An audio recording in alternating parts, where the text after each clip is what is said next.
This is not for Kinderlach, so whatever, turn it guys. off. Well, they give you this like book of laws, but no one's handing you a book of like, here's how to be emotionally intimate with your partner. He's not allowed to wear a wedding ring. Why? Because a wedding ring is a chick magnet. Being a mother and a wife is enough. It's not real. I'm sorry. I have 10 children, okay? You know what prepared me for my marriage? What? My first marriage. Bro, they're only with you because you can bankroll them. You can always divorce a spouse. You cannot divorce your children. No. Once you have a child with somebody, you're tied to them for life. No matter how much you hate them. Is it halachically okay to have a threesome? No. No.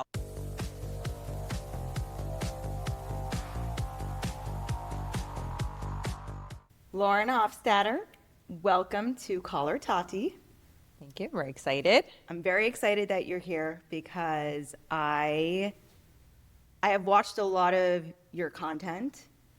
Obviously, read all the NGLs. Every single one, there's like 7,000.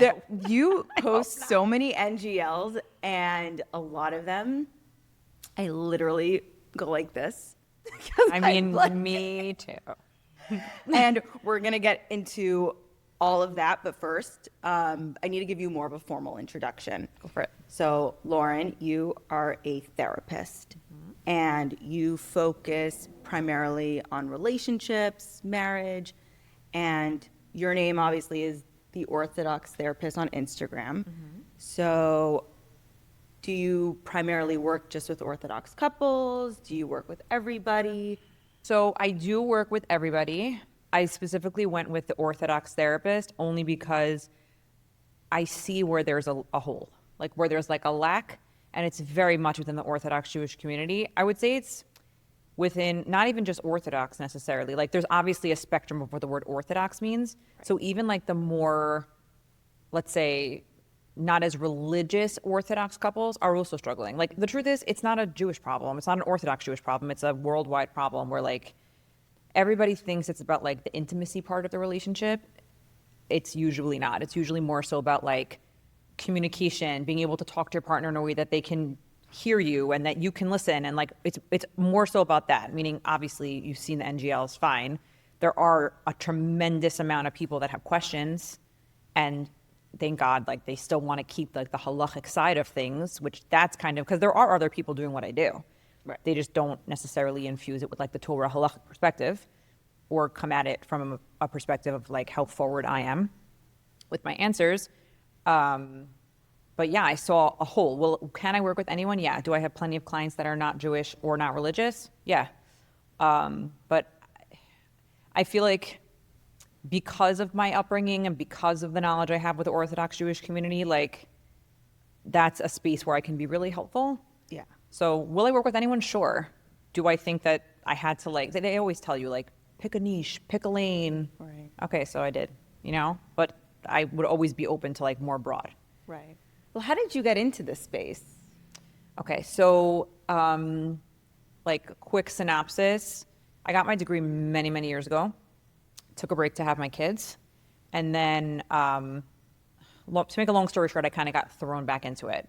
Once I did, I really wanted to finish. Like to me, finishing, because I have an LMHC, like I'm a licensed mental health counselor. To me, finishing would mean getting my doctorate. That's what I wanted to do initially, but I was young, I was having babies. It was just not something that I could wrap my head around. So I started looking into PhD programs.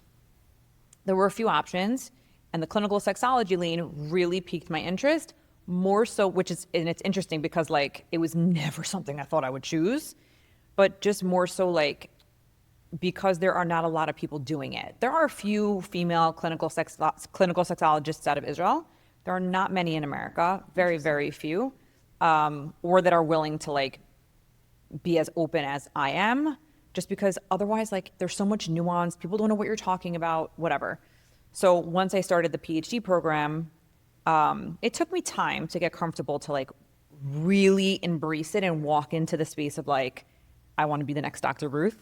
Right. Literally, like that's like really my goal is to like, and it's a fine balance, like trying to come at this conversation from a place of like modesty and respect, etc., which is why the NGLs are so hard, which is why they're in the stories and not like, could I take them and make them into like a 20-minute, probably longer reel? Yeah, I could post them, I could do that. Yeah. I don't, because I'm trying to like keep that behind like almost like a wall, so that it maintains the modesty. Right. Yeah. Yeah, because I feel like one of the reasons why I was so excited to have you on is because there are plenty of Orthodox women, whether they're college teachers or, other sorts of therapists, but they don't actually talk about the things that make people so uncomfortable, or they don't even bring it up. And at the end of the day, if you are in a relationship and you're married and there is some sort of dysfunction that's uncomfortable to talk about, especially if you're coming from like a super Orthodox background where you were like shamed to even bring it up, and now you're married and you feel stuck because you're like, who am I supposed to talk to about this? So I always see this, like, before you get married, at least in the Orthodox Jewish world, they give you this, like, you go to kala classes, he goes to chassan classes, they give you this, like, book of laws. But no one's handing you a book of, like, here's how to be emotionally intimate with your partner. Here's how you talk to your spouse. Like, no one's doing that. So there's a tremendous amount of just communication deficit, dysfunction, and, like, and also this narrative that, like, oh, it's just going to happen. It happens naturally. Right. It's not true. Right. It doesn't happen naturally. Relationships are hard. And if you don't know what you're doing, it just gets more confusing and feels like distressing in your relationship. And then you're like, wait, like, am I doing the right thing? Am I in the right space? Is this person the right person for me? It's okay. Like, your person can still be the right person for you, but marriage is hard. It's not like a fairy tale. It's really not. Right. Well, I just want to preface this because I spoke to Zoli about this and we thought it was very important we bring this up, that this episode is not going to be talking specifically about halacha. If you are interested in knowing an answer to a question, go contact your local Orthodox rabbi, because this is not the podcast for it. And I personally don't believe in looking at the internet for halachic answers. So it happens to be that people can DM me. I got from a reputable rab. He does not like when I say his name, but he gave me his anonymous link that I can give out to people if there's a question that they don't feel comfortable asking their own rab. Because I said this to you before, I don't want people to feel, I don't want to have a halacha conversation here. There's too much nuance and it just becomes a problem and people make assumptions.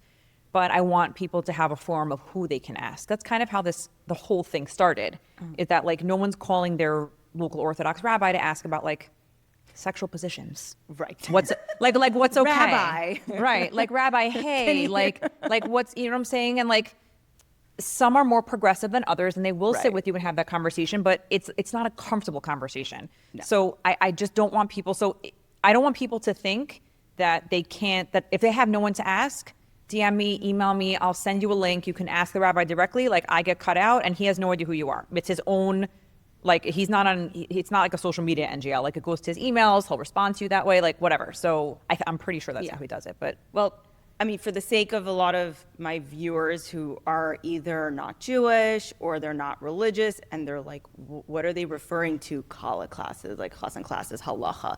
So in Judaism, specifically in religious Judaism, because that's who primarily practices these sorts of biblical laws on intimacy, we're not going to get into those because, I mean, like we said, not for this podcast. Right. This podcast, which is funny enough, for some reason, categorized as a frum podcast. Yes, I grew up frum. I went to Beis Yaakov, but I never intended this podcast to necessarily just be for frum people, only because my life has been gone in so many directions at this point. Like, I mean, I'm not like, straight from Beis Yaakov to seminary to married with a bunch of kids. Like, that wasn't my life. And I'm very happy that my life was a real journey and I can really find myself.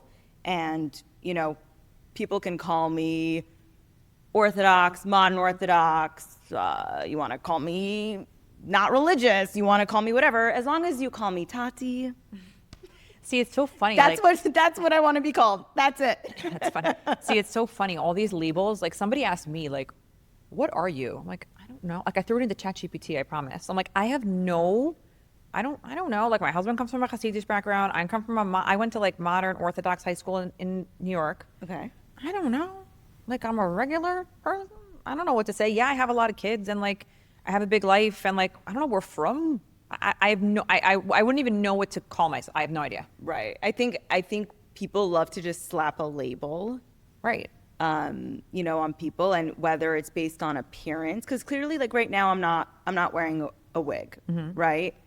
I'm not wearing long sleeves. Right. But there are certain values that I feel like are way more on the from side than maybe someone who dresses more from than me. For sure. That's also another misconception that like, because you're wearing long sleeves and a longer skirt, that means that you're from. Well, no, like from comes from the inside.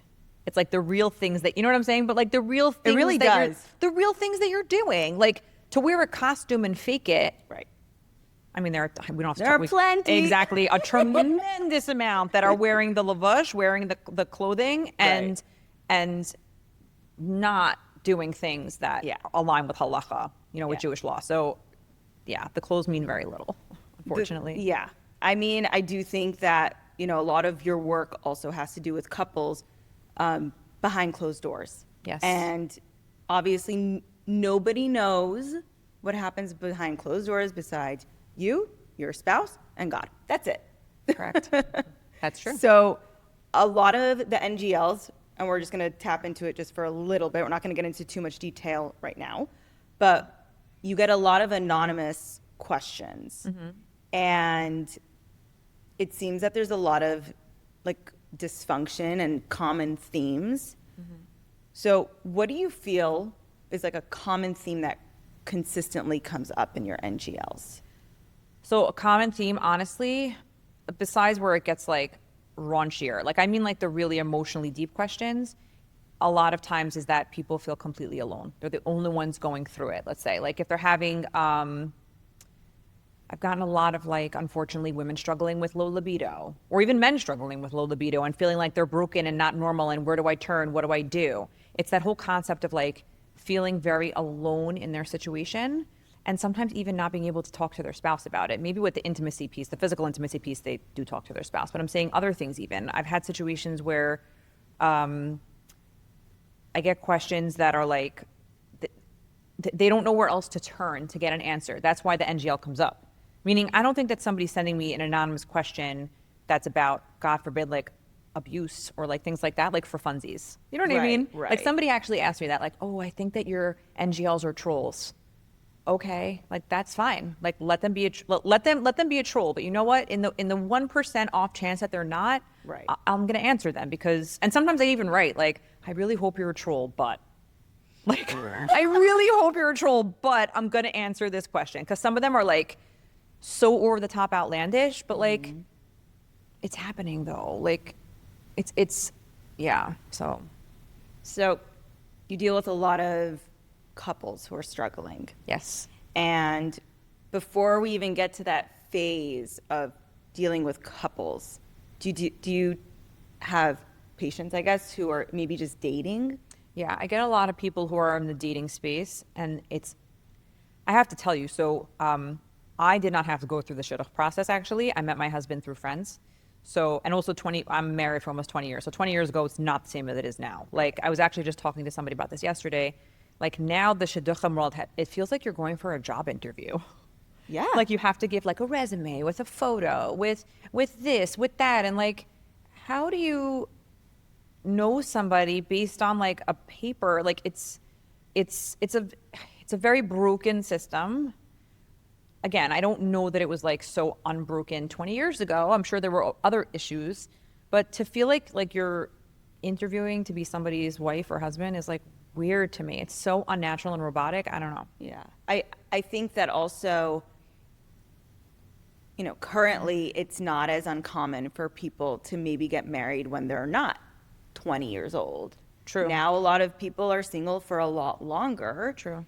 And my question is, do you think that modern dating is broken maybe from apps, or what has shifted in the past 20 years that makes dating seem so unbearable for some people now? Because I know that there are plenty of singles out there who dread dating. Right. Like really dread it. And I don't ever remember dating before my first husband or my second husband that dating was that bad. Right. So what do you think, what makes dating these days broken, this modern dating world? So I think it's a couple things. I think number one, people not necessarily going into it with the same expectation.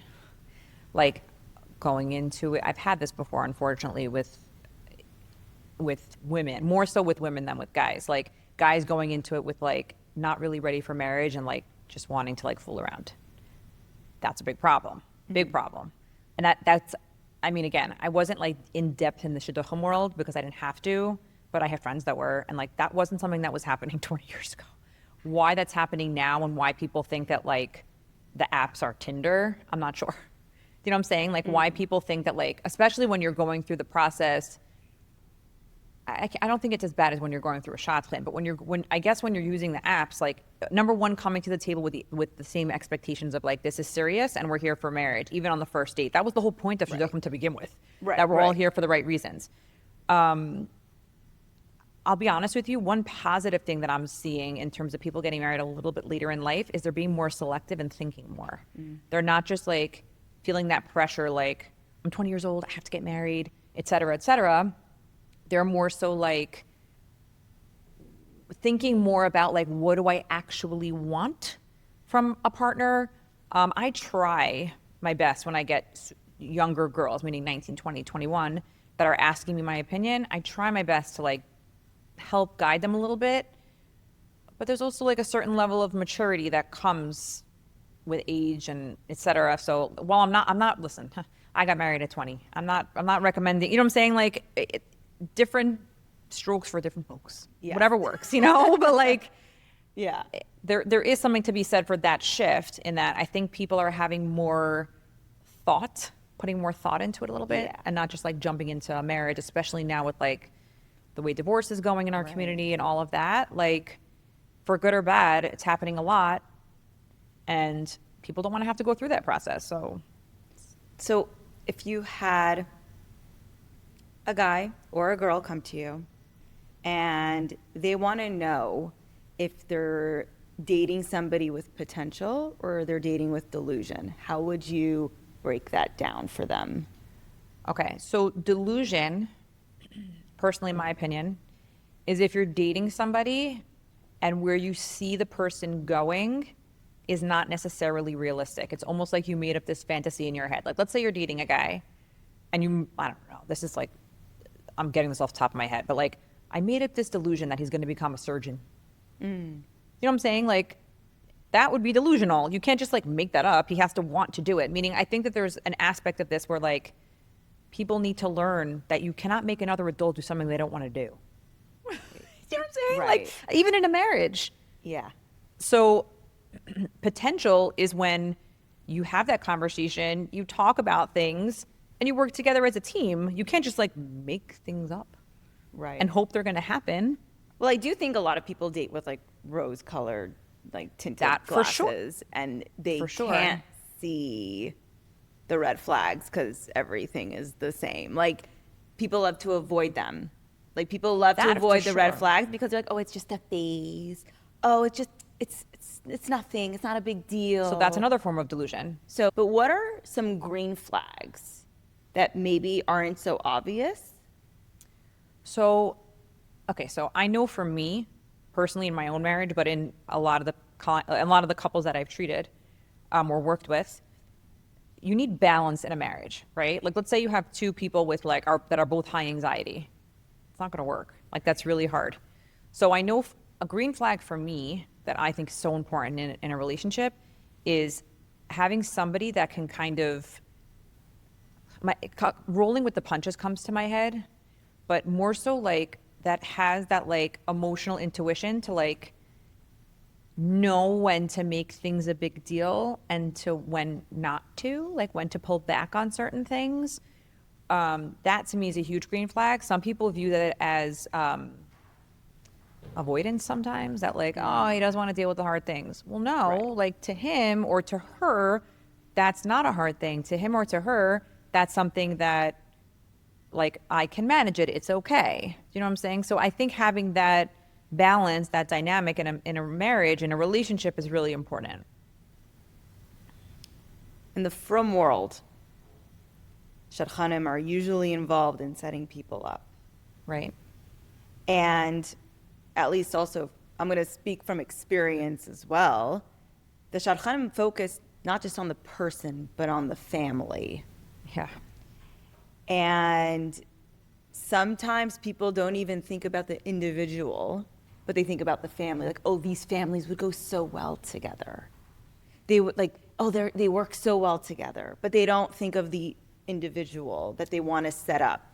What kind of damage can that cause that person for being put in that sort of position of, oh, but this person was read to me because our families go together.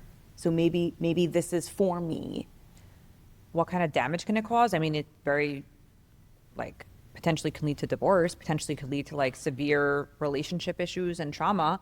I'm not going to negate the fact that when you marry somebody, there is a world where you marry their family, meaning you are marrying into certain family dynamics. What you're explaining happens all the time.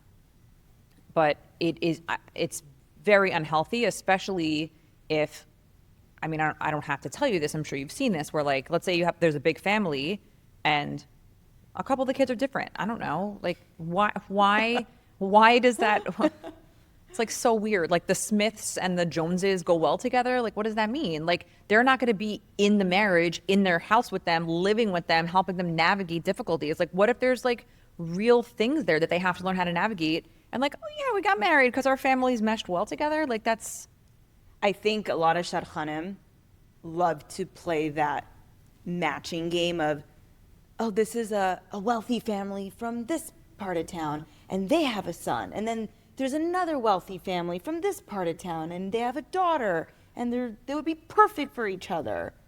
And a lot of times, parents will tell their children, oh, like, you're so young, like, we know from experience, like, you need this. And my question to you, because you're dealing with people who are young, you're dealing with people who are frum, like, even in the frum world, like, do you think that there should be like an age minimum to be like set up? Like, our brains are not fully developed until we're at least 25? 25, yeah. So why should somebody make a life-altering decision at 19 years old that could potentially set them up for failure? I hear exactly what you're saying. Okay, first of all, if the parents are in a situation where they're telling their child, we know what's best for you for the rest of your life, like, then your kid's not ready to date. You're making the wrong choice. If you feel like as a parent you have to protect your child in that way, your kid's not ready. That's number one. That would be my recommendation if somebody called me and asked me that. And like this social pressure to get married. So let's say your brain develops at 25. So let's use 25. That social pressure to get married before 25, especially for a girl. So I know for me, the way that it was framed for me when I was a girl was that like, well, after 35, advanced maternal age, you want to make sure to have your children before I have friends in their 40s having babies now. So like, I don't think that that's so much a thing anymore. And like, again, not through infertility treatments, like naturally getting pregnant at 43. You know what I'm saying? So I don't think that's as much of an issue anymore. I do think that there's a world where people are starting to get married a little bit later because there's a certain level of emotional maturity that needs to come with marriage. That being said, I got married at 20. My husband I had just turned 20. He had just turned 21. And we grew together. It was rough. I'm not going to say it wasn't. We were like two little kids playing house. But like, okay, like that was part of our marriage dynamic. So is there a world where that can be a thing for a couple? Sure. Right. But is there potential where that could also blow up in your face? Yeah. Did you go to seminary? I did. But I went to Michael Esther. I don't know if you've heard of it. I did hear of it. Okay, so I don't know. Is it's it a party. still around? No, they it's closed a party, few years ago. But it was totally a party school. It was such a fun year. It happened to be I met my husband at the end of my senior year of high school. Okay. And then I was already planning to go. Okay. And he was only a year older than me, so he had just gotten back and like whatever. It was awesome. It was a great year. I definitely grew. I definitely did what I needed to do and like grew in my own way. It wasn't the type that like I came home brainwashed or whatever. Like it wasn't that type, but which was good. But yeah, I did go to seminary. But then I was one of those people that like, because we dated before and then I broke up when I was in seminary and then I came back and he wanted to start dating again. And I was like, fine, but we're dating with purpose. Right. So we got engaged in January and I got married in June. So a year post sem. But like that's also another thing. Like I was in college, I was doing the things. Like I did undergrad and graduate school while getting married and having my kids. So like some of them. I don't this dynamic of like that's coming up now for this generation of girls that like, oh yeah, no, like I'm just gonna get married and like I'm not really gonna like do anything. You're not gonna feel fulfilled. It's not healthy. It's really not. And this dynamic that like, I might get heat for this, but this whole concept, and again, I'm saying it from my own personal experience. This whole concept of like, being a mother and a wife is enough. It's not real. I'm sorry. I have 10 children. Okay. I know. Like I feel like I You love have 10 them. kids and you're a therapist. Right. And I'm doing my PhD and I love them and they're amazing, but I could have had 40 kids and it wouldn't have given me, it was like almost like I was missing a piece of myself. Yeah. So I think this dynamic that like, oh, just become a wife and a mother and that's enough. It's not enough for everyone. It's not. And I think there are a lot of women who... And then there's guilt associated with that too. Right. Why is it not enough? Why? Everyone told me that being a wife and a mother would be my sole purpose in life. Why is it not enough for me? Is something wrong with me? No, that's actually normal. Yeah. I mean, listen, I don't have any children of my own, but I can totally understand, you know, your perspective on it. And I have plenty of friends who have kids, and whether they want to admit it or not, when their kids are in school and they're not doing anything, I cannot imagine that they're being so fulfilled with, you know, just making lunches for their kids and preparing dinner. Like, right. I think it's also healthy for a marriage that, because most likely your husband has a job and he's working and he's out for the day. And I think that it's so healthy for couples to like have not separate lives, but their own things. Their own things. It's true. Their own things. Like, and it's so funny because when I got married to my husband, my current husband, I was like, you know, I'm trying to figure out like what I want to do. And I was working in fashion. Then I went into real estate. And I kept telling him like, you know, I just want to be a housewife. And he's like, listen, like if I can afford it, like go for it. Right. And then only after working in real estate for like, I would say like a couple of years, I'm like, I can't imagine not having any sort of job, even if it was part-time. Right. Like it's not just an all get or out nothing. of the house and see other people. And I'm like, it's so healthy. And also like, it's so rewarding that like, you feel like you earned not just money and a living, but you earned this like level, like accomplishment. Your own purpose. Yeah. And I think that some people are just like, maybe they don't want to commit to a job, or maybe they're like afraid that they'll neglect like their children for a job. I mean, I don't know what that's like, but I'm sure it's like not going to be easy, especially if someone's like a new mom. Or... No, it's hard. The balance is hard. I'm not gonna negate that, like the balance of trying to like have any semblance of a career and raise a bunch of kids or even raise one kid, doesn't matter, is hard. I'm not gonna negate that. But what I am saying is that like, let's normalize that not feeling fulfilled by that is okay. You know what I mean? Like, it's okay that you need more. Exactly. It's okay that like you don't love making dinners. Yeah. You know what I mean? No, I totally hear that. Yeah. Okay. So I want to kind of pivot this conversation into something a little bit deeper, a little bit more, I'm not going to say uncomfortable, but definitely something that many people struggle with, and they're just afraid to vocalize it.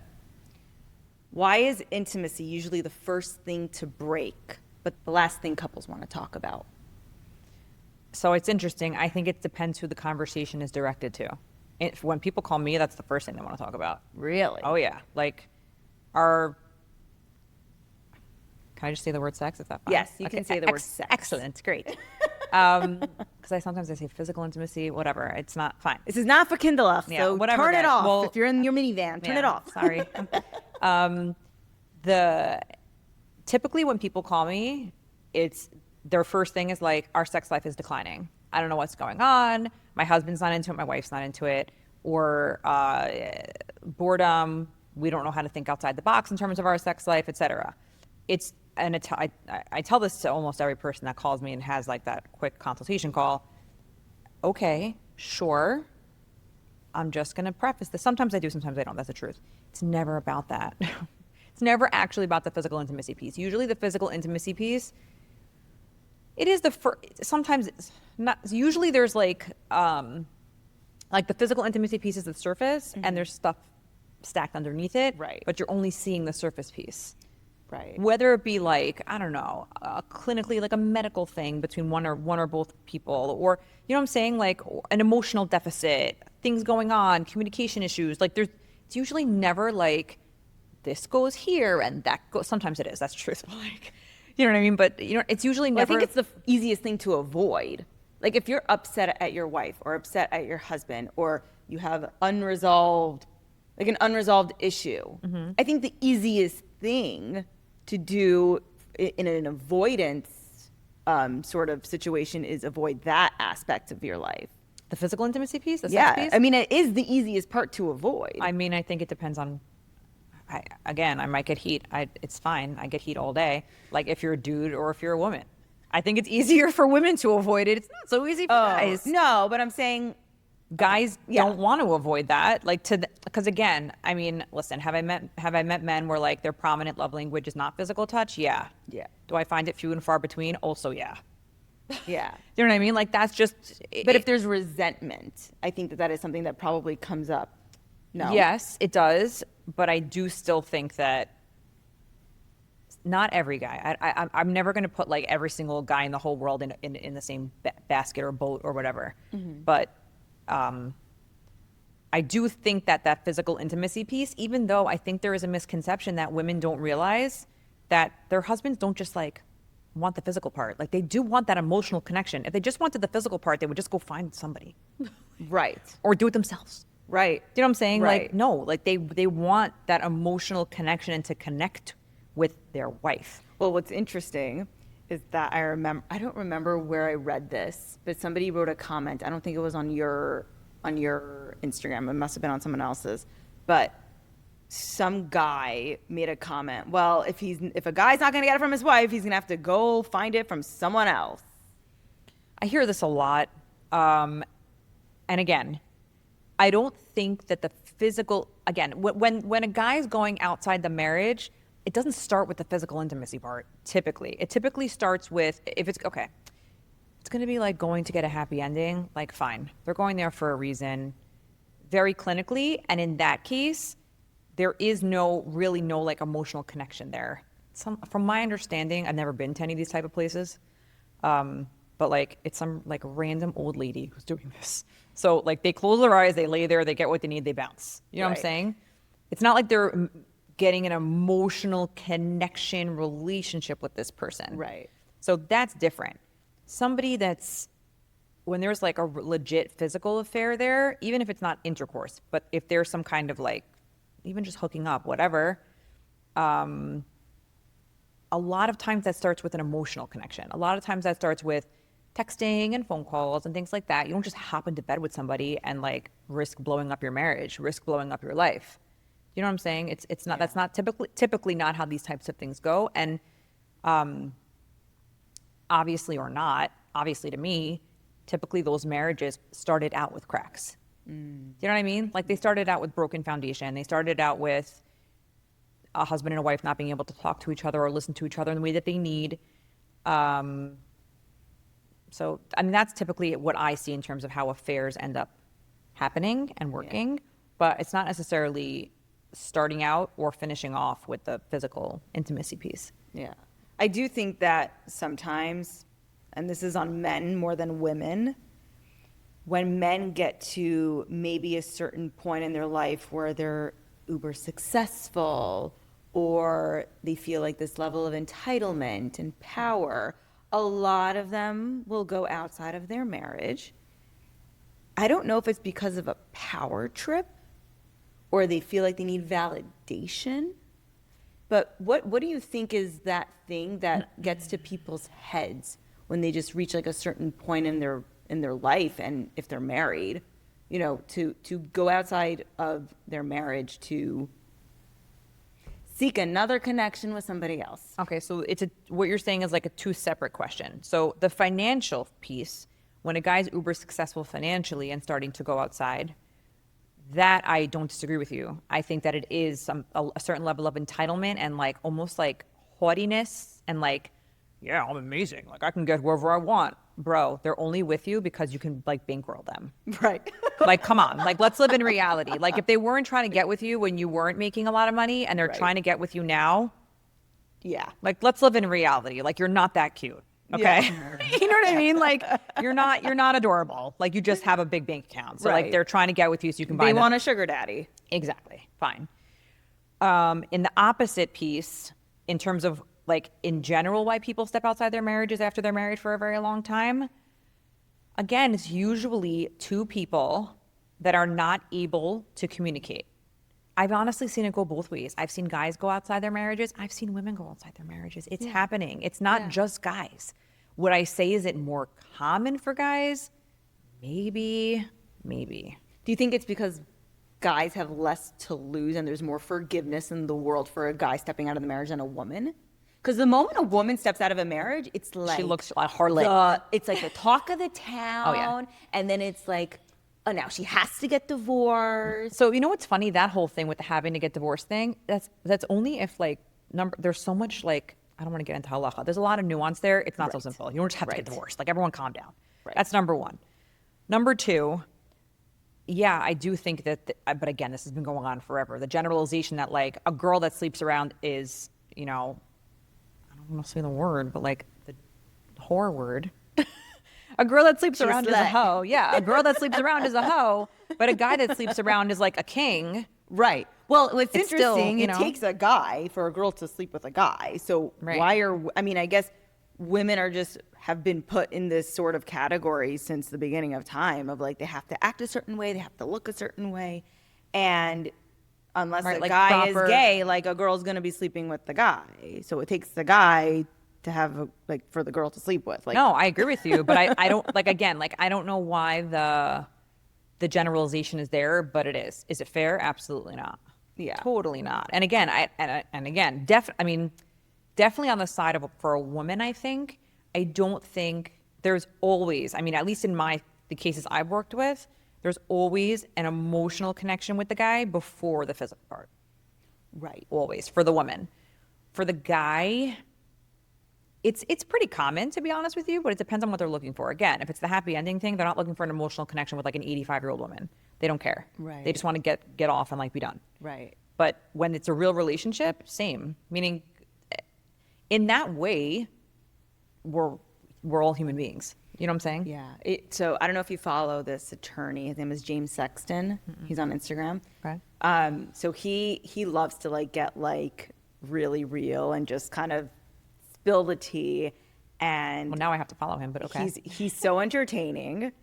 He's also very like he's so eloquent and like put together, and he just knows how to present himself. And he has like a whole sleeve of tattoos, which is like funny because it's like you listen to him and then you look at him and you're like, oh, this is such an interesting character. That's funny. But he said something which I always thought was so interesting, which is if a woman finds that their husband is having an affair, they always ask the husband, do you love her? That's like their most important thing. But when a man finds out his wife is fooling around, he asks her, did you sleep with him? Yeah. And so it's interesting to see where the priorities and what's value to a man and to a woman are different. Yeah, for sure. I've even had situations where the husband wanted like specific details, like very specific details of how it went down. Oh. Very. Like, is it possible that you could have gotten pregnant? Like that type of. I mean, those are very Answer. important. Yeah, but it Details. wasn't. But no, like it wasn't. You know how like it wasn't a possibility at that point. Okay. Anyway, but like to that extent, where like the guy needs to know every single minute of the sexual interaction because they need that level of closure. But unfortunately, it's not going to give you closure. Right. Like knowing exactly where every single finger on your wife's body was placed, not going to give you closure. I feel like it's just going to cause you nightmares. I'm not. And again, if it was up to me, I would say nobody go outside your marriage. Unfortunately, it's happening, whether I say it or not. Yeah. So- And it's happening everywhere in all circles. Correct. And Yes. it might be people are just expecting things out of marriage that just maybe aren't realistic. I mean, do you have like a take on why do you think this is happening, or do we just know about it more now? I think we know about it more now. Because because it's funny, like, okay, I have this type of conversation with my mom once in a while. And she's like, sweetie, like, because I was born in the 80s. And I was like, oh, we grew up in this, like, I grew up in, like, like Long Island, in, like, suburbia, and, like, whatever. She was like, no, honey, it was happening then, too. The people just weren't talking about it as much. And, like, I'm like, ew, like, gross. It was probably also much harder to like get in touch with those people because you didn't have cell No, phones. right? But then Would they were write doing letters? everything. No, they were doing everything in person. Meaning, Well, so like, it how was do you call like the more. house? You pretend you're like Yeah. someone else, like a telemarketer. No, but can I even please no, but speak like to- you would have. It wouldn't be weird because it would be somebody that you're already friends with. Oh. Meaning, it would be more. Oh, so like you're like best friend's husband. Right. It would be like a more intimate problem. So it's actually worse, I think. Yeah, I think it's worse because I feel like now people would be at least smart enough for the most part to like, if they're gonna fool around, like do it not in the community. Sometimes They're not that people- smart. Some people are just like they don't like to get out of their dollar-amos. They just want to keep it there. Keep it tight. It's like kind of like messed up. I mean, like the world is your oyster now. Like if you're gonna do it, like No, but not only that, be like smart. right? Why would you do this with somebody that like? Because okay, at least within the Jewish Orthodox community, I don't see somebody getting. It's actually this. Okay, majority of the time, I don't see a couple that a guy, anyone that stepped outside their marriage that then divorces their spouse and marries the person they had the affair with. I don't see it so much. I don't see it so much. I see it a little. I don't see it a ton. Okay. And like, do you really want to like see the woman you slept with like walking in the supermarket next to you? If you don't want to, like, that's weird. right. Like, I don't know. Like, you can get on a plane. Again, I'm not giving recommendations on how to have affairs. Well, I have a question for you. It's a follow up on this, which is because in the Orthodox world, it is so normal to get married so young. Do you feel like a lot of people will just have this like inner regret for doing so, but they're not going to leave the marriage? Like, Yeah. like Straight they up. have like maybe 5 kids and they're like, oh, I don't have a prenup and now I have a business and like, what am I going to do? Like, it's just easier to just like have a second life out of the marriage instead of getting divorced and then like I have my kids and then they're going to be in shidduchim. And so like, how much of that sort of situation do you see where people are just going to like lead their own life, but they have their wife and kids at home? Or it could be the wife and they have their husband and kids at home. But their divorce is just too much of a big deal, so they'd rather just like have their own little side life. So I've seen it. It does not go well. It typically explodes at some point because it's just definitely on the woman's side. I think actually not true. I think on both sides, meaning why am I thinking the woman's side is more difficult? They're a mother, they have to be there for their kids, etc. So like you're trying to like meet your side piece while like your kids need to be picked up from school. Like it's a little more difficult. It's hard, but I think it's also hard for a guy as well. You know, maybe it depends on the dynamic in the marriage. That's the truth. I don't know. Well, I think it's easier for a guy to hide it than for a girl, especially if the guy is, let's say, traveling for work. Yeah. So in terms of that, but like I Or- travel for work. I'm not having an affair, everyone. But like, just for purposes of clarity, me and my 10 children. Yeah. No, I'm good. But, I think it's also just like but yes, the you're not shock wrong. value on a woman is so much greater than Because on a a woman's man. supposed to be viewed as like proper and like, what do you mean? A homebody. Right. No, but also like this dynamic that like men are animals and like Right. blah blah blah. It like I just forgot the word. Being monogamy. Monogamy is not possible for men. It's Right. not in their DNA. It's not meant to be that way. Right. Yes, it is. Sorry. Like, stop making stupid excuses for going outside your marriage.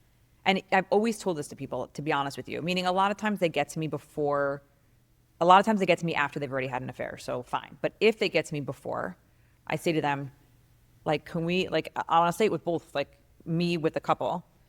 Can we make an agreement that, like, if we're thinking about stepping outside, that, like, we just get divorced? Like, Yeah. just get divorced. Just don't. Yeah. Meaning having an affair is so disrespectful, like next level disrespectful to your partner. just divorce them. Just Yeah. get divorced and figure it out. And like, don't make it messy and don't make it whatever. But like, if you don't think, if you're at that stage and you've already put in the work and you're still thinking about that, just move on. Yeah. Be amicable about it.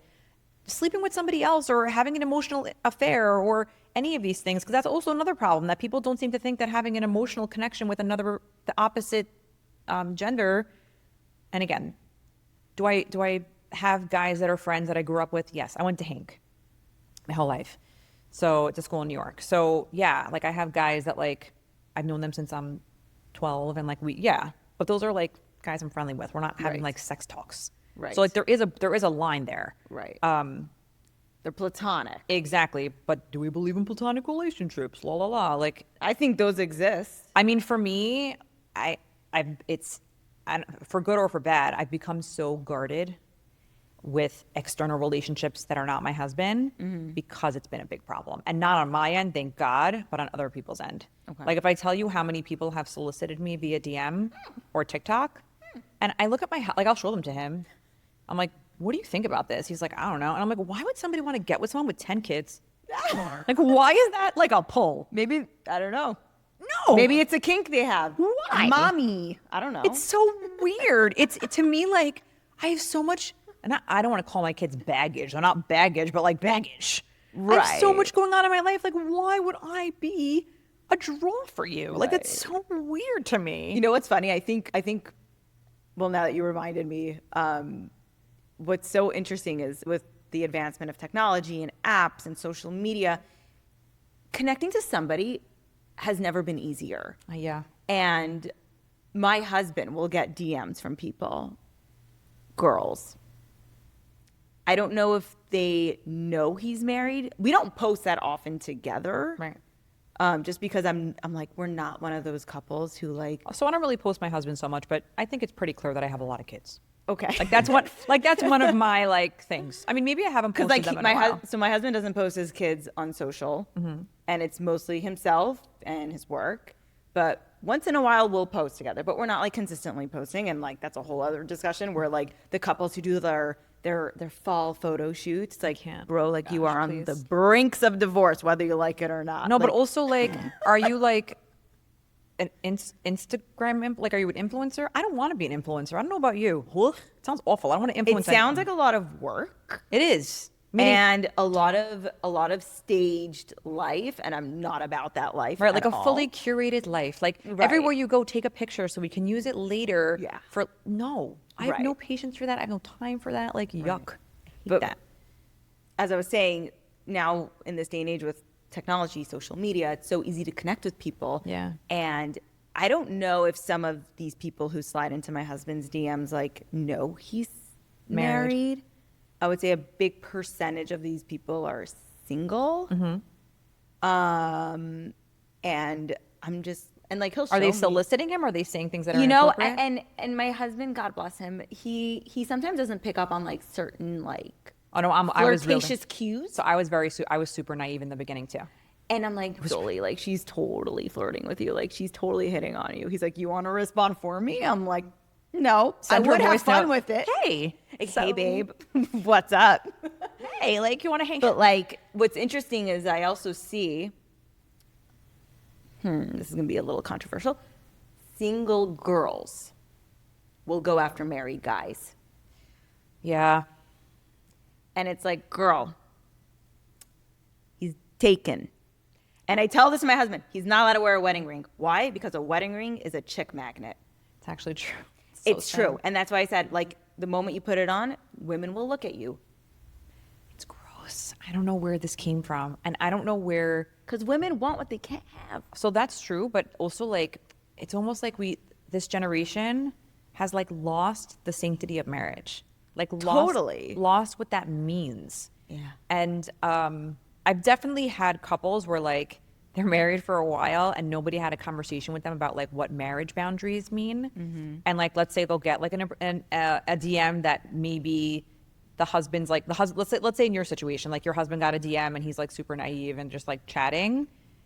But he genuinely doesn't know that it's inappropriate. Right. He didn't date a lot of people in his lifetime. Right. It was me, his ex-wife, and maybe like 2 or 3 other girls that he went on 1 or 2 dates with. Right. That is his So I don't extent know of how his dating I career. was he raised in a way where like he never had access to girls as a kid? No, he grew up modern Orthodox. Okay, but like he was always like the good, sheltered. So like, I find more so with guys and girls, honestly, that had zero interaction with the opposite gender, besides like siblings, before they got married, and nobody sits with them and says like, hey, it's not so normal for you to like DM dudes or like text men or try to like if you're thinking about emotionally connecting with somebody of the opposite gender, that's a thought that you should be having. Why do I need that? right. Do you know what I'm saying? Like nobody sits with couples and says, here's how you develop a relationship with your spouse. Here's what's normal. Here's what's not. And again, this is very clearly like, I hate the word normal, but like this is normal. You know what I'm saying? To know that you shouldn't be reaching out to the opposite gender is something that is a marriage norm. Yeah. And a lot of couples don't realize that that's weird. Yeah. Well, speaking of boundaries, a lot of couples get married very young, and especially if you're coming from any super religious background, Right. it is expected to have children pretty fast. I think that with the increase and the evolution of technology, doctors have figured out ways for women to have children when they're older, and a lot more women these days are just more comfortable waiting. But why is it that everybody becomes the fertility police when people get married? People are so interested in knowing, oh, is she pregnant yet? Is she pregnant yet? Is she pregnant So yet? When is she gonna have inappropriate. kids? It's so highly inappropriate, especially that we're living in a day and age where infertility is a very real reality. A lot of people are going through it. I'm sure you've heard of on Instagram, I was supposed to have a baby. Yes. Okay. So she really tries, I forgot her name, who runs it. She's a doctor, Dr. Amy something, I forgot. But she really tries to bring awareness. And she actually posts something around like Thanksgiving, like things not to ask people at Thanksgiving dinner. When are you having a baby? When are you this? Like, unfortunately, I had a client actually that found out she was pregnant right before Thanksgiving. She was so excited about it, whatever. And she ended up having a miscarriage. Like she was in the process of miscarrying through Thanksgiving. And somebody asked her, like, oh, when you guys gonna have a baby? Like, we're so excited for you. And it was like, you never know what's going on. Even, it's interesting. Even the concept of, I don't know if you know this, but my last baby has a congenital heart defect. Okay. So when I was pregnant with her, we found out at 20 weeks when I was 20 weeks pregnant. When I was pregnant with her, people always say like, oh, and also I had 6 girls in a row. That was another thing. So everyone's like, oh, it should be, like, they used to say like it should be a boy and la la la, fine. Now it was like, who cares if it's a boy or a girl, to just be healthy. And I'm thinking, well, she's not. But thank you so much for pointing that out. Right. So it's just like, now when I see a pregnant person, only because I've been through it myself, I just say, you look amazing. Like, that's what you should say. Yeah. You look great. I hope you're feeling good. Even I hope you're feeling good, don't say. Usually they're not feeling good. Right. They feel like crap. They feel like crap. They don't want to be there. Even if they look, Right. even if in your head, this person's like, oh, you're so cute and I love your bump and you look amazing. She doesn't feel that Right. way. She feels like she has a big tuchus and feels like she looks like an elephant Right. and like it's not cute. So like, just say Right. nothing. Just say you look great and that's it and walk away. And don't ask, again, with the whole infertility thing, like, don't ask questions. You don't know what these people are going through. But I have seen a trend, which I think is great, thank God. These couples that are getting married super young are choosing to stay on birth control for like the first 2 years of marriage. That's a start. Which is not necessarily bad. I just had a couple recently where the girl didn't go to SEM, got married right out of high school. So she like was turning 19. The husband's a little older. I think he's like 25. And I was actually her college teacher. And we were just discussing it. And she was like, yeah, we're going to stay on birth control for like at least 2 years because I want to finish school. And I'm like, thank you, Hashem. Like one person that actually like wants to like do something. Because honestly, I'm not going to say that like going back at 37, was it 37 or 38 to start my PhD is not annoying. It's really annoying. I wish I would have just pushed myself to just do it when I was in my early 20s. It would have been hell. It would have been really hard. By the time I was 26, I would have been a doctor and been done. Now I'm sitting writing dissertations at 39, where like my brain is like atrophied. You know what I mean? I hear that. I feel like a lot of this fantasy of getting married and having kids is kind of implanted in young women's brains. Totally. And nobody tells them what it's really like to get married. Yeah. Like, Shana Rishona, no, that's a year of hell that nobody wants to tell you about. And it's not that it's bad, it's you are literally taking your own life and you have to adapt to live with a guy, which most of these girls are not doing before marriage.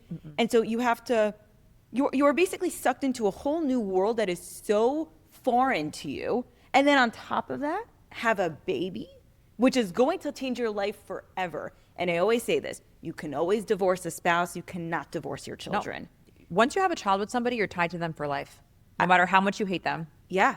Once you have children, you are bound to your spouse, whether you stay married or not, for the rest of your life. Because God willing, your child will get married and have grandchildren. And they're going to share grandparents. And you will be glued to that family for forever. Yeah, for sure. So it is so important that you end up marrying somebody where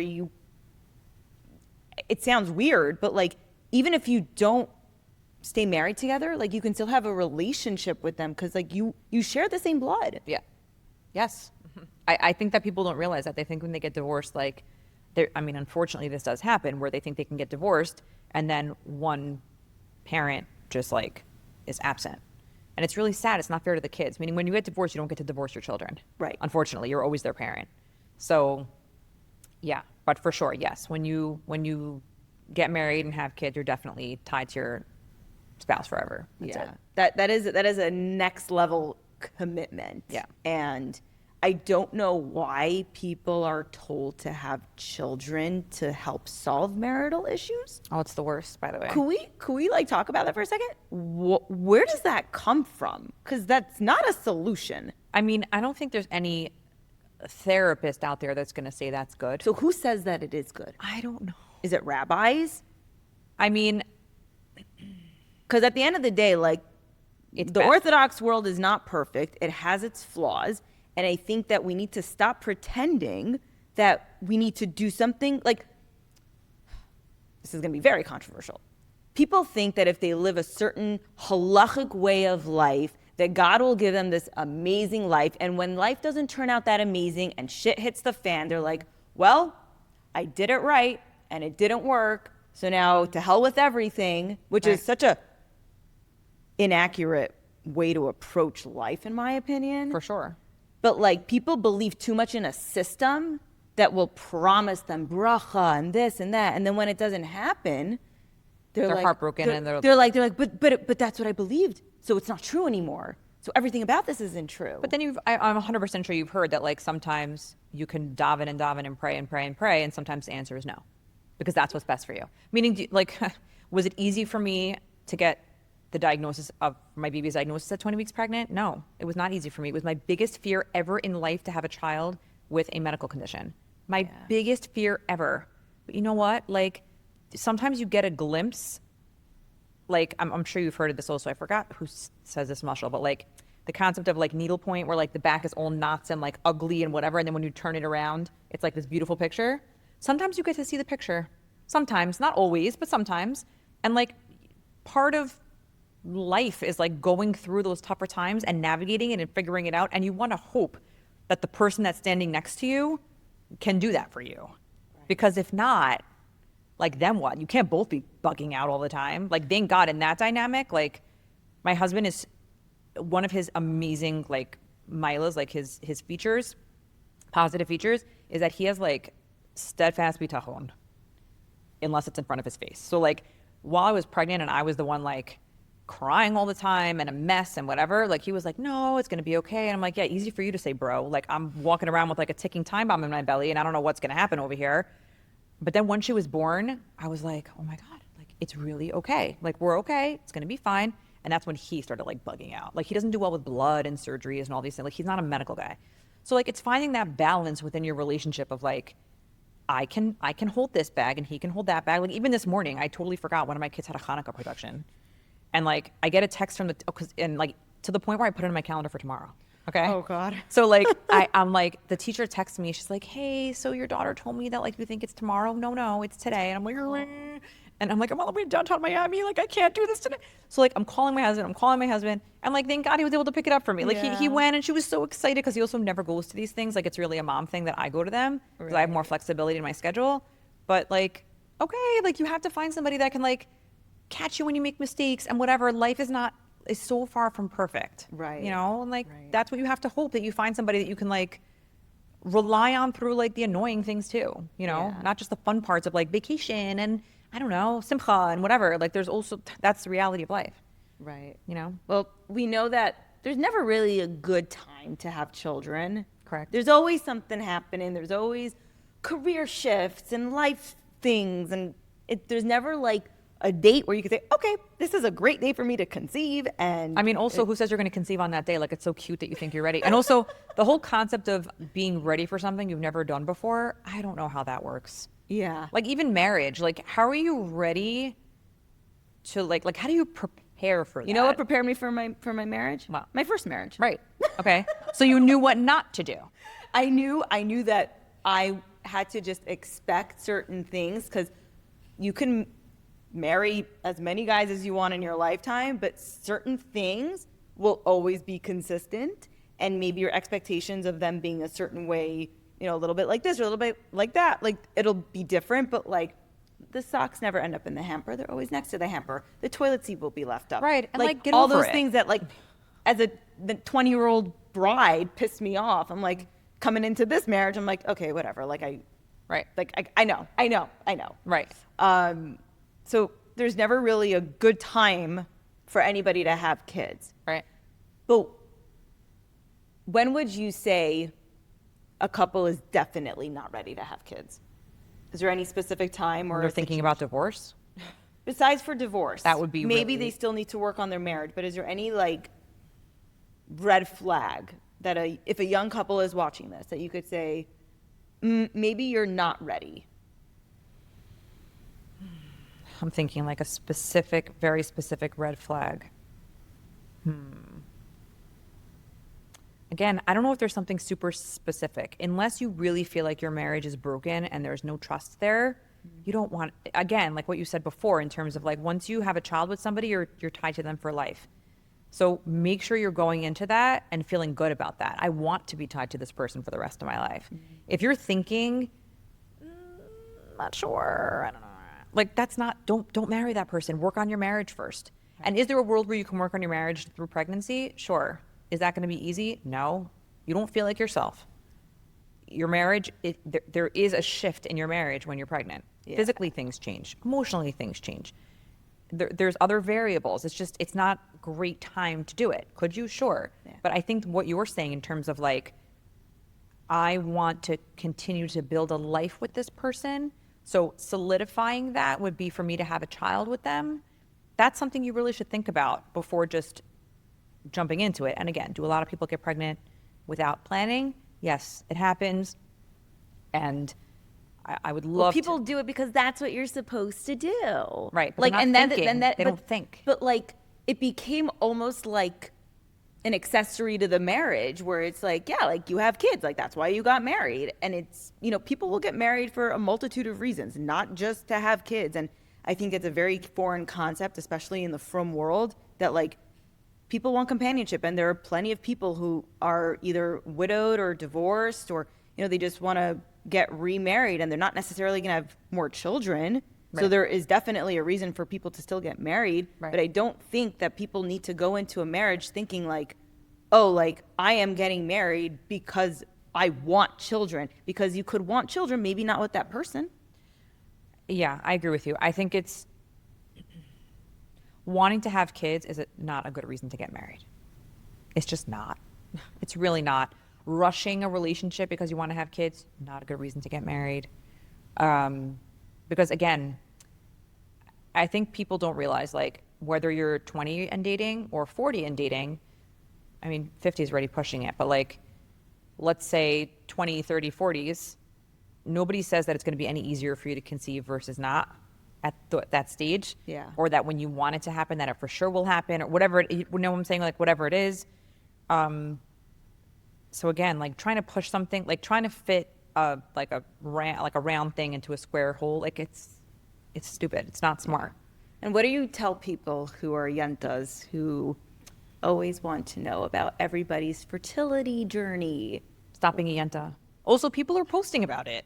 People are posting about it, but I feel like the ones who post about it most of the time, they want to just get awareness out there that like some are there are definitely some influencers that like will post a picture where like you can kind of see they're pregnant, but like kind of not. And then they because they want to get the DMs of like, oh, are you pregnant? Are you pregnant? Are you they want clout. Exactly. Well, they want the attention. Yeah. And then they're like, oh, like you noticed my tiny bump? Like you're so cute. Like that's so sweet. Like get out of here. Like stop. Like obviously you're doing it for the attention. You want people to know that you're pregnant. If you didn't, then only film yourself from here up. It's so funny because I feel like anytime I ever post something and it's always after I ate and I'm like clearly a little bloated, like I always have to make sure that like I have to angle myself or hide behind my husband or something because I am like, I've had one time in my life, someone came up to me and said, B'Shah Tova. I've had it multiple times. And I'm like, I ate. I'm not pregnant. It's so inappropriate. There's no world where it's ever appropriate. I'll be so honest with you. And like there was one time where someone came up to me and they're like, oh, like when are you gonna have kids?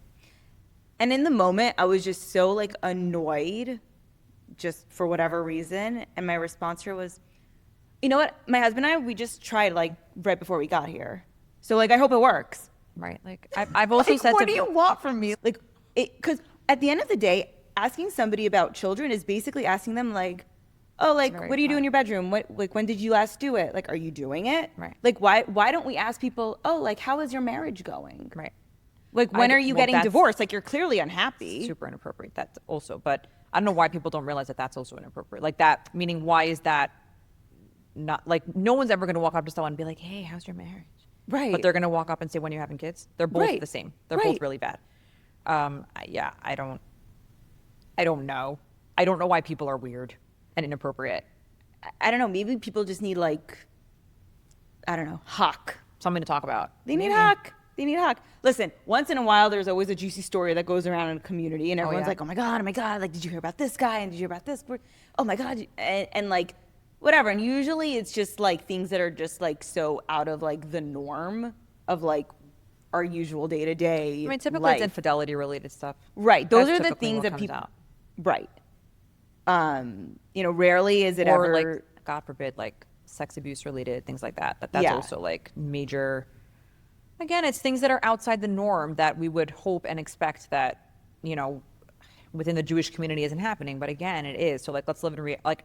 Either we can keep, you know, wearing a mask or wearing like blinders and pretending like, okay.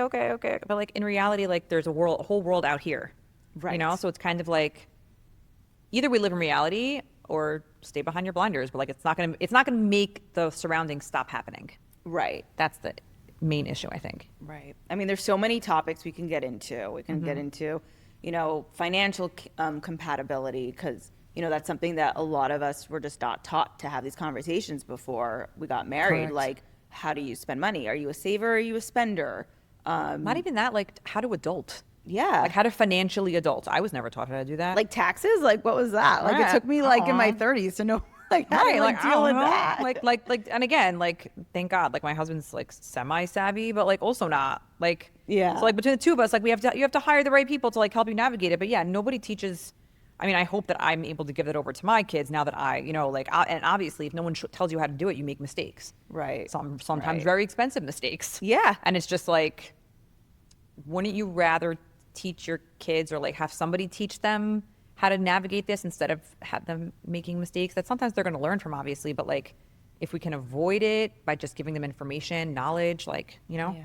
I mean, there's so many categories that we can talk about, like in-laws and boundaries and parents. And, you know, I think a lot of these sort of, you know, topics or episodes in itself. And like I sent you the outline, you're like, wow, this is going to be hours of schmoozing. I'm like, no, I'm like, this can be like literally 4 podcasts. Literally. So and they're all important. That's the thing. I know we're running out of time. But what I want to close off with you is, you know, one of the aspects of what makes you unique as somebody who is Orthodox and on Instagram, and you do get these NGLs that I would say make you very different in terms of you answer them and you're honest. Do you want to share any of your recent NGLs which you thought was like a interesting or maybe not such a common question? You'd rather a not common question or more common question? You could give me either, whichever one you want. Okay, so common questions I get, unfortunately, are a lot of sexual dysfunction related things, because I don't think it's, meaning on the guy's side and on the woman's side, meaning in terms of like pelvic floor dysfunction, things like that for a woman or for a guy, honestly. And then something like premature ejaculation, things like that for guys.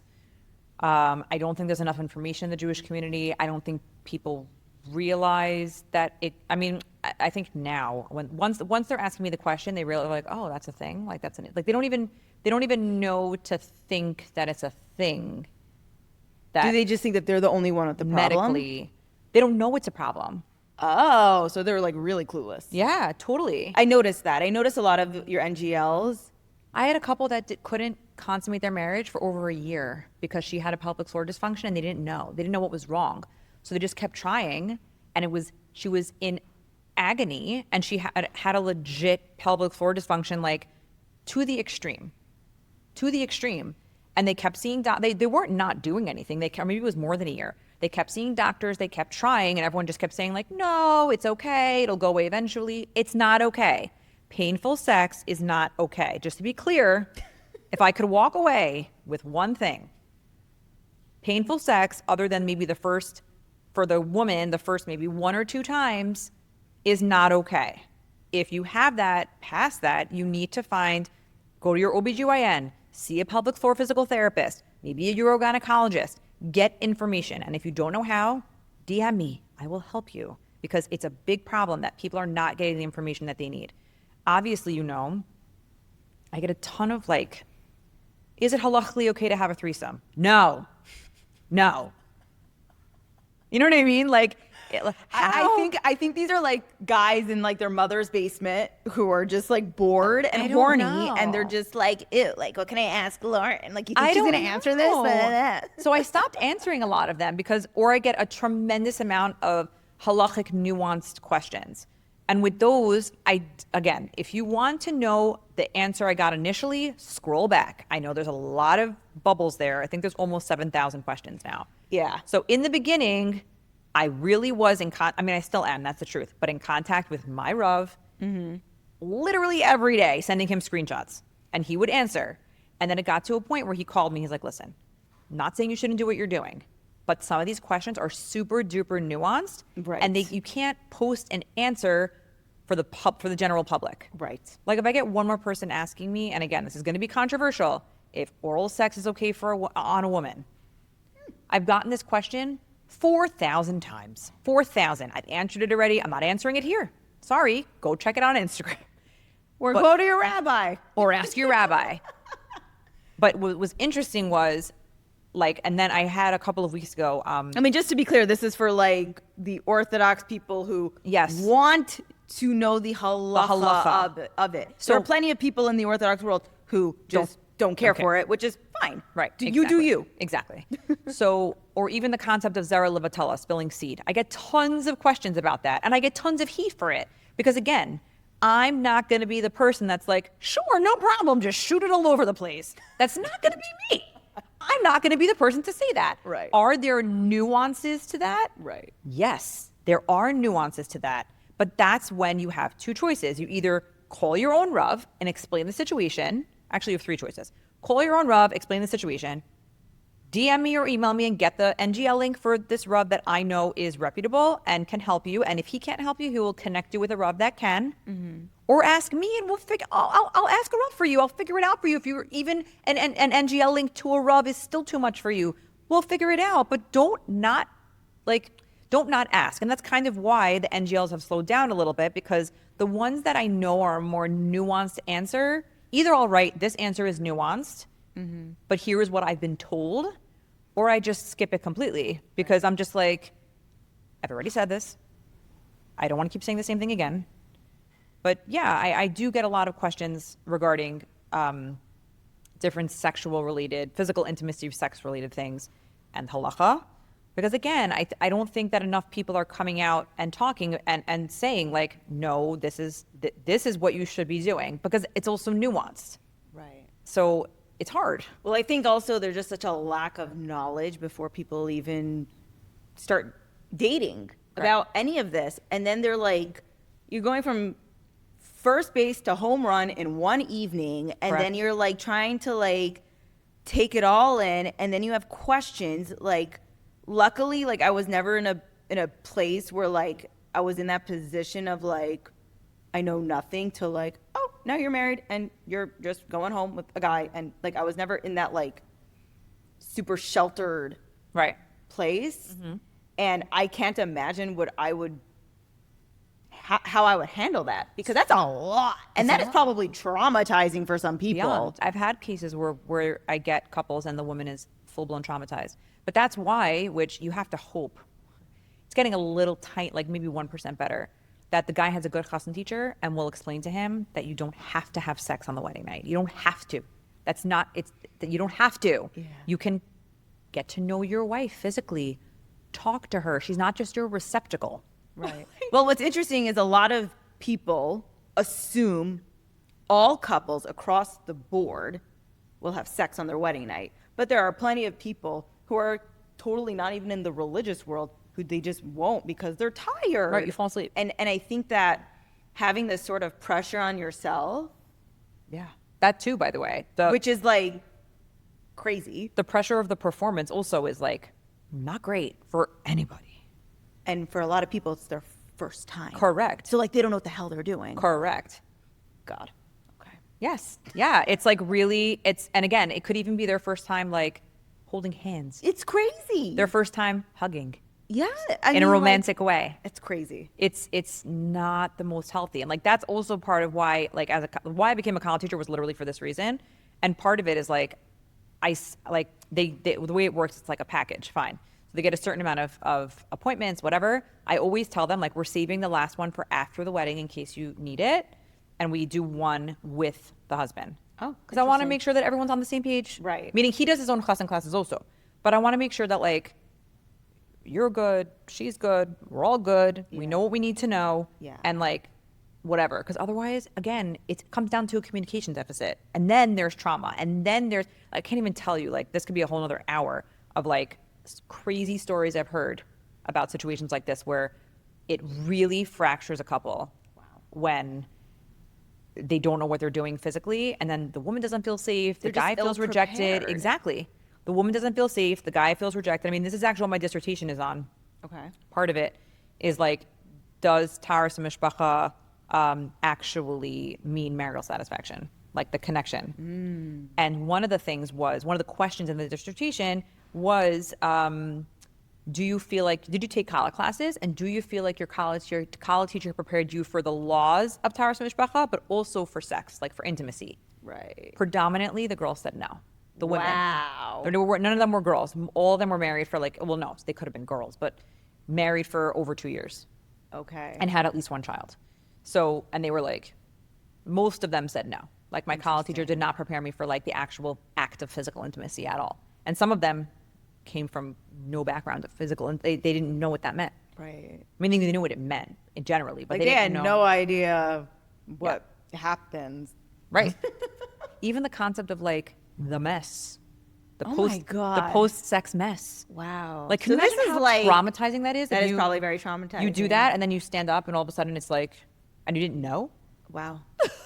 Like, honestly, like, I feel bad. I feel really bad for, like, these really sheltered girls and guys who just, like, don't.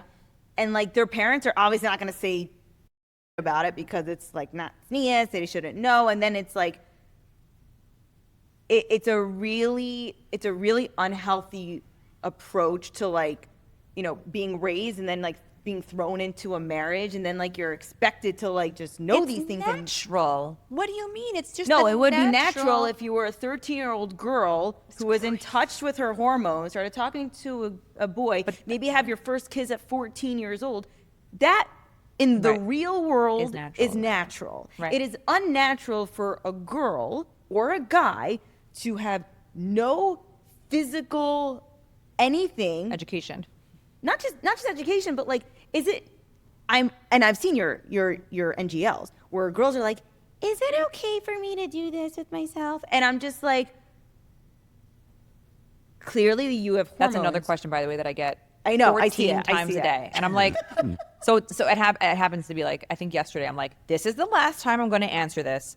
If you don't believe me, please go find somebody else. Like, and I don't want to be obnoxious or like rude, Right. But I think I've a lot of these answered it. people are just like, I think parents need to start like, if they don't send them to schools where the schools are teaching them these very basic things, basic biology, then parents need to take initiative to like start teaching their kids. Oh, but kids have tons of access now. No matter how much you're going to filter that iPad or that device. Oh, but they know. They can get around in a way, it. it's a blessing though, because they should know certain things by a Correct. certain age. Yeah. But I just find it that like there needs to be like a shift in even in very from schools curriculums. Like people should know their bodies. Yeah. People should know what's considered normal. People shouldn't feel ashamed to have raging hormones. People shouldn't feel Right. 'Cause then they feel like they're broken. Something's wrong with them. right. Like what's wrong with me? Like they need to be in touch with who they are. And in order for you to be a functioning adult who's ready to get married, like you should know a lot of these things before you even start dating. Right. I agree with you. And yeah, your NGLs. I actually sent you an NGL once, Did and you? you never answered it. I'm sorry. What was it? And it wasn't even like provocative. It was just a very like, because I personally have this mental struggle with the way God created us and what rule book we're supposed to follow. Okay. They contradict so much of the time. Okay. So you're a therapist, you deal with a lot of from people, but do you ever feel like you have to take off the from cap and answer questions from a therapy level? Oh, I remember this question. I didn't answer it. Nope. That's so weird. I thought I did. Yeah, I do. And but I make it very clear to the couple that I'm working with, especially if they're not from, it doesn't matter. Right. But typically initially when I'm working with a couple, I'll ask them, do we want to infuse this with Judaism or are we leaving the bag of Judaism outside? I'm Got it. okay either way. This is not for me, it's for them. I work for them. Right. This is not like for my, you know what I'm saying? So it really depends on what the couple needs. There are definitely going to be times where, agreed, yes, I have to take, but I'll say that. I'll be like, okay, I'm just going to take off my Orthodox Jewish hat for a second and put it on the table and like, let's just have like a real conversation about, clinically what's going on here or et cetera. And a lot of times that ends up being, it's not even so controversial. It's more so like mental health related things and things like that. I guess they are considered controversial within the Jewish community. They're not, and some of them do end up becoming halacha based just because there's shilas that come up and whatever. But yes, I definitely have to do that. And it's a very fine balance, even the balance of like balancing my personal life and what I do here. Like I am riding that line so tight. You should know. Like I walk a tightrope. And there are definitely some times where like, it actually happened last week. I'm not going to say what happened. You might have seen it or whatever. Someone asked me a question and I posted it. And all I wrote was, I did. They asked me if I saw something. And all I responded, I could tell you off. I'm not telling you on the air because I'm going to get heat for it again. I'll tell you off there. All I posted was, I did. Okay. I got email. I got 30 DMs. I think I know what you're talking about. Okay, now. so I got emails. I got 30 DMs saying why did I have to post the question? I'm reopening old wounds. And I was like, I know exactly what you're talking about. Okay, I didn't post. And the fact that you know without me having to tell you says something about that situation. Right. I didn't post anything. Right. I didn't say a You word didn't post about anything. It was somebody's question, and I think they just wanted to stir up hock. Maybe, but after that point, once I saw that it stirred, Yeah. I didn't. Oh no, that's not true. I got on a few hours later, because I woke up to like 40. Oh my God. So I got on later, and I'm like, listen, guys, I deleted it at that point. I'm like, I deleted it. If you know, you know. If you don't know, you don't know. I'm not discussing it anymore. We're done. Yeah. I still constant flood, and then it stopped. Right. But you know what? Like, I'm constantly riding this line of like, or I always get this question like, your rabbi's okay with what you're doing? Yeah, he actually supports me, and every Shabbos when I see him in shul, he's like, "You're doing great work. I'm so proud to like be your up." Like, You're the woman that people go to with the questions that they don't have answers to, and a lot of people don't want to even answer them. Like they're too embarrassed. And I think it's so great that there's somebody like you in the frum world we need where more people. It's rough. people can like literally like be super vulnerable and say, you know, I have this problem. Like, What do I do? yeah, Right. And I think that is something that like you should have been around a long time ago. I know. Well, because I was young too then. You're you know? like the pioneer of like this, you know, this openness. Yeah, I'm trying, and it's funny because there are a few other people that are trying to do what I'm doing, but they're still too closed, and they're like, "Well, I'm going to open up." We love the openness. Yeah. We love that, you know, sometimes some of these questions that you get in your NGLs are out of whack, but I think that it's what makes you so different. And it makes you more approachable. It makes, because honestly, like, I was a little nervous to meet you. I'm like, oh my God, like, is she going to judge me if I ask a stupid question? And Oh, I'm like, I don't whatever. care. Oh my, oh my gosh. See, you know what's funny in these type of dynamics? I'm always nervous when I go, and I've done this a bunch of times. Not like it's my first podcast, but I'm always like, oh my gosh, how far is my foot gonna go in my mouth? Like, what am I gonna say here? Like, I feel the same way when I do these things, and I'm always nervous. And it's funny, in some of the podcasts I record, you can see like, oh, she's holding back. Oh my God. Like my staff will tell me, like, I noticed. I'm like, okay, shut up. Like, you noticed, no one else noticed. Shh, you know? Yeah. I mean, listen, at the end of the day, like, this is going to be on Spotify, YouTube, Apple Podcasts. So, like, I do like to have some sort of filter only because, A, I don't want to get banned and I don't want, like, certain things, you know, to come up. And I do know that, you know, I do like to keep certain things classy to an extent. For sure. Meaning this is not call your daddy. Yeah, this It's is just not. That's why it's call your tatty. Right. So, you know, I think it's Not that she's bad. I happen to think she's great too. I think she's in great. her own way. In her own way, she's awesome. But I'm so happy that you came today. Thank you for having me. It was And really I love great. this conversation. I feel like we can like continue it for the next like 5 hours. We definitely could. But you know, I think you guys really should reach out to Lauren. And even though you're located in Boca, do you only do it in person? No. I work all over the world via Zoom. Okay. I have had clients fly in from out of the country to come see me in person when they need to. Yeah, like it's there's definitely. Do I think Zoom can really work for anyone? Yeah, if you're into it, if you're in it, you know what I'm saying. But But yeah, I see people virtually. I see people in my office in person. And yeah, they both can work potentially. You know. Okay. Awesome. Well, thank you so much for coming on Call Her Tatty. Thank you for having me. And this was great. maybe we'll do this again because I feel like we can kind of maybe bring in some NGLs. Maybe we can get both our husbands in here. That would be funny. That would be interesting. I would. My husband's gonna be like blushing the whole time. But maybe Mine is the same. And you know what's funny? Like he's for sure gonna. Every time he watches a podcast, he's like, "This was great. I feel like you should just record yourself and send it to me, and then I'll listen to you more." I'm like, "Thanks, thank you so much. Like that's great."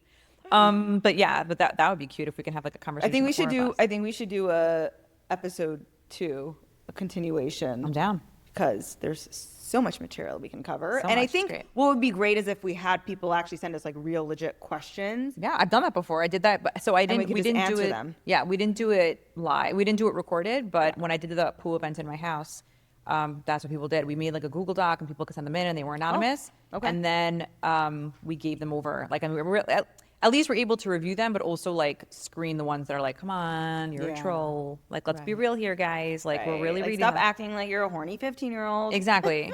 Right. Exactly. So we have to like screen them and watch them. But yeah, I'd be so down. Yeah. Okay. Well, thank you so much, Lauren. Thank you so much. And we'll see you next time. Yep. Bye.